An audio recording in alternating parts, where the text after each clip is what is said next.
Sabrina nodded, though she was unnerved by Pinocchio's manner of speaking. She couldn't get used to his sophisticated vocabulary. Before she could respond, Goldilocks appeared. "Girls, your grandmother would like to see you in Charming's cabin." The girls said goodbye to Pinocchio. They crossed the fort to Charming's cabin, where they found their father and grandmother in the midst of a heated argument. "If he does it again, I'll knock him out," Henry said. "None of you have a right to sneak my children out in the middle of the night to fight dragons." "Good heavens," Granny Rhoda said. "Your brother didn't sneak them out to fight dragons. I'm sure you had no idea they would run into trouble." "We're lucky any of them came back alive," Henry snapped. "Henry," Veronica cried, "lower your voice. He might hear you." "I'm sorry, but this is not okay. If he needed to go after Briar, he shouldn't have turned to two children for help." Granny stepped forward. "Henry, I'm not happy about it either, but the girls are very capable." "Why, Sabrina killed a giant once." "She nearly kills me every time she looks at me," Puck snickered as he strode into the cabin. He was filthy from head to toe, as though he had spent a morning playing in a toxic waste dump. "What's all the hubbub about?" Henry ignored him. "They're my children, Mom." "Hello," Veronica interrupted. Henry scowled. "They're not sidekicks. They're not personal flying carpet chauffeurs. They're not junior detectives or monster fighters in training. They are little girls." "Little girls?" the sister said at once. Henry ignored them too.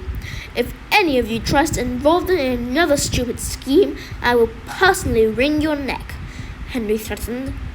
Just then, Uncle Jake entered the cabin. He said nothing, even though he definitely heard the shouting. He sat in a chair by the window and looked out at the sky. Mr. Canis followed, and much to the shock of Sabrina and Daphne, Little Red Riding Hood was with him. "Now that everyone is here, we need to have a family meeting," announced Mr. Canis. "Since when do we have family meetings?" Sabrina asked. "Since now," Henry said. Red turned to leave. "Where are you going, Liebling?" Granny asked. "I'm not a member of your family," Red said. "Yes, you are," Granny replied. Red awkwardly rejoined the group. "What does Liebling mean?" she asked Sabrina. "It's the German word for sweetheart," she explained. Red's smile was so big, it looked as though it might split her face in two.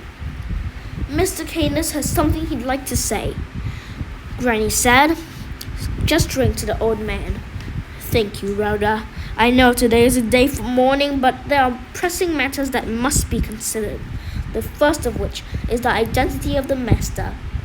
As you know, Red and I both suffer memory loss from the time we were ill.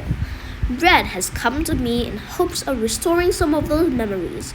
I believe with the proper meditation techniques, she may be able to access some of her experiences.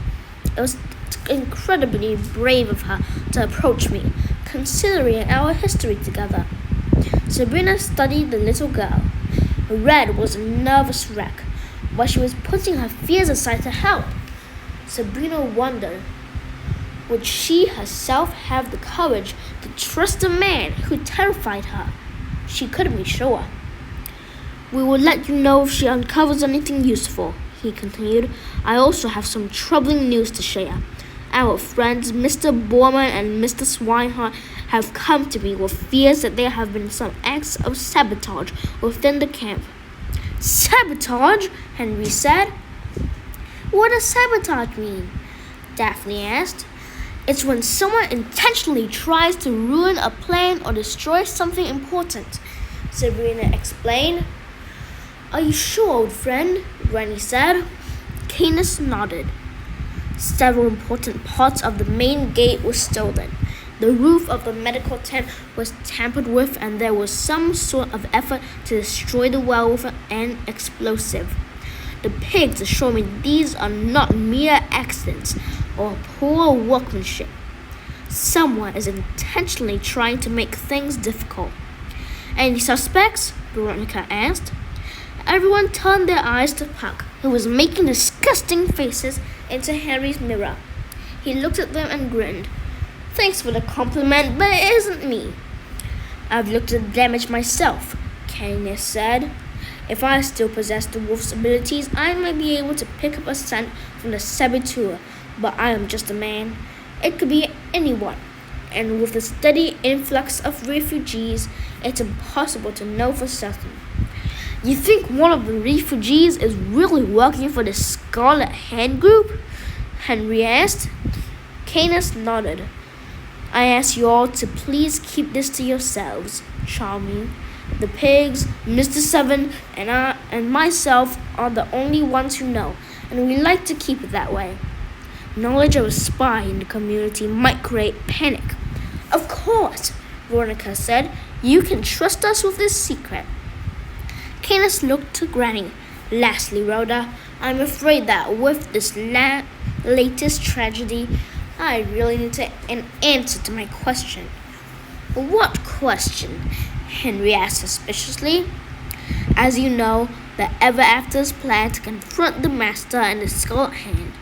It appears that peace is not a possibility. Our role in this community has always been to get involved when we feel we can be helpful, Mr. Canis said. What's that got to do with anything? Henry asked. They want us to join their army? Veronica guessed. No, Mr. Canis said. As much as we need recruits, you're human and far too fragile for this fight.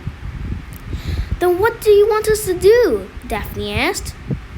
We could lend Charming and his army some of the contents of the Hall of Wonders, Granny explained.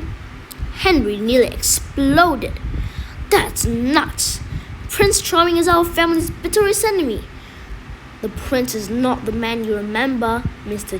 Canis said. Am I really hearing you say this? You and Charming, best buddies? Henry scoffed.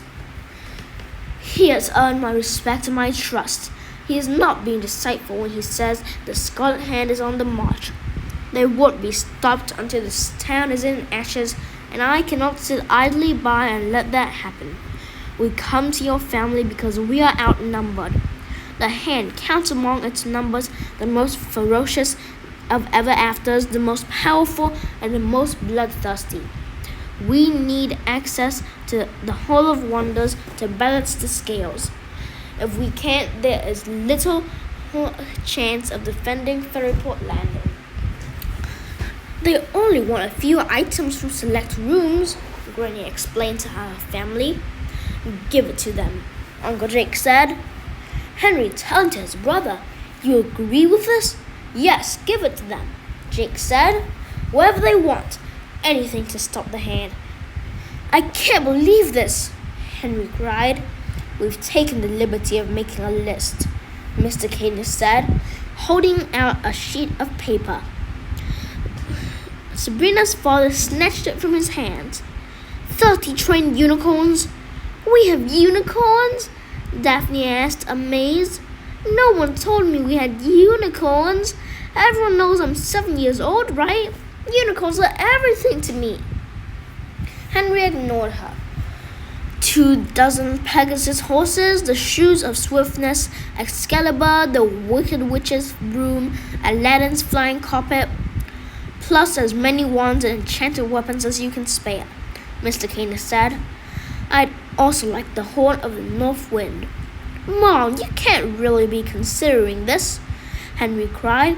The only reason this town hasn't already destroyed itself is because everything is locked up in the hall. Who's to say that once we turn this over to him, Charming won't use it to kill us all? I'm to say, Mr. Canis said, tapping his cane on the floor angrily. Do you believe I would allow harm to come to your family? Have I not proven myself to you 1,000 times, Henry Grimm? I don't think he's questioning your devotion, old friend, Granny said to Canis. Henry is just voicing his fears. Giving over the keys, even to people we trust, is an enormous risk. It's also a departure from our family's traditional role, which is why I have gathered you all here. We're going to vote on the request. Granny Rhoda announced. I believe Jacob has cast his vote, so I turned to Daphne. Daphne held her head out to her grandmother. Granny seemed to understand what she wanted and reached into her handbag. She removed a small velvet bag and handed it to the little girl. Daphne opened it and took out a small silver kazoo. It looked like a toy, but Sabrina knew it was really the horn of the north wind, a dangerous weapon. The big bad wolf had used it to huff and puff his way into mayhem. Sabrina herself had accidentally destroyed a bank with one simple note. She wished that the army hadn't asked for it. This was the most powerful magical item she knew of, and it would be a catastrophe if the weapon fell into the wrong hands. Daphne, however, handed it to Canis, who thanked the little girl and tucked it into the suit jacket. You can have my vote, she said. Granny turned to Red. And you? Red seemed overwhelmed to have been included. A happy tear streaked down her face. She nodded. Another vote for the cause. Huck? The furry boy shrugged. Sounds fine to me, though. If I had known that I could get at that stuff just by asking, I would have done it a long time ago. Granny moved along. Which brings me to Veronica. Veronica looked at Henry, then back to the rest of the group. The master kidnapped Henry and me. He stole 2 years of my life and separated me from my daughters. I vote yes. Open every door, Rhoda. Granny nodded. Sabrina wanted to say no. She had seen what magic could do, the kind of chaos magic in sight. She herself struggled with an addiction to magic. But what Canis was asking felt right, especially now that she had seen the destruction of Fairyport Landing. Sabrina, what do you say? Henry asked. Give them the keys, Sabrina said. Daphne looked at Sabrina as if she had never seen her before. It wasn't total forgiveness, but it wasn't the angry glare she'd been sporting for days. Henry didn't have the same reaction. He scowled, clearly feeling betrayed by Sabrina's vote. When Rhoda turned to him, he voiced his dissent. Dad would never approve of this. Releasing magic into this town is why he's dead. Uncle Jake got up and left the cabin.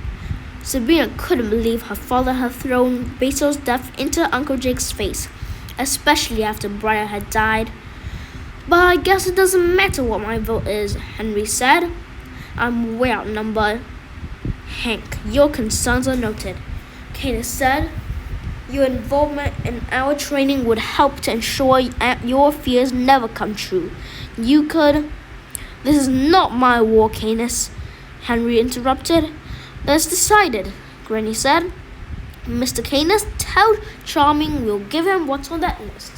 I hope it helps. I pray it does, Canis said. Did you say army? Mirror asked as he studied the list. Granny nodded. A team of 30 or so soldiers along with Veronica, Sabrina, and Daphne stood behind her.